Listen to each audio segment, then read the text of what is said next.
L'apprenant choisit-il toujours ses stratégies d'apprentissage en toute connaissance de cause? À cette question, plusieurs auteurs répondent par l'affirmative. Ainsi, Legendre parle d'opérations et de ressources planifiées. Larue et Rimèche évoquent des procédures, des actions utilisées de manière consciente et intentionnelle. Presso et Martineau parlent de moyens planifiés et organisés.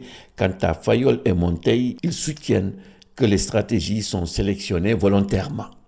L'idée centrale des propos de ces auteurs est que la mise en place des stratégies ne donne aucunement place à l'improvisation.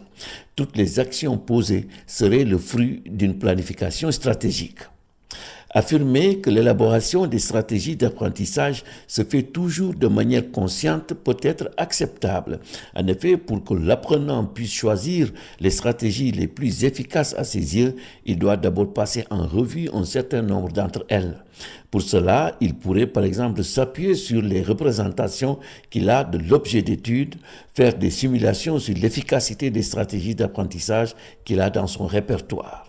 Ce travail réflexif du sujet apprenant confirme la thèse selon laquelle c'est de manière consciente qu'il choisit la voie qui, selon lui, pourrait le conduire au succès. Dire pourtant que le sujet choisit toujours ses stratégies d'apprentissage de manière consciente n'agrée pas tout le monde.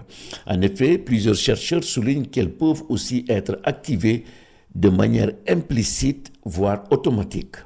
L'analyse de la littérature laisse toutefois penser que les deux cas de figure sont complémentaires, d'autant que les stratégies d'apprentissage peuvent être activées directement par le contexte et fonctionner avec l'habitude de façon relativement automatique ou être mobilisées de façon volontaire dans les contextes nouveaux ou accidentels, explique Davidson et Stamberg. L'analyse de la littérature scientifique révèle aussi que les stratégies d'apprentissage sont mobilisées en fonction du but que l'apprenant veut atteindre.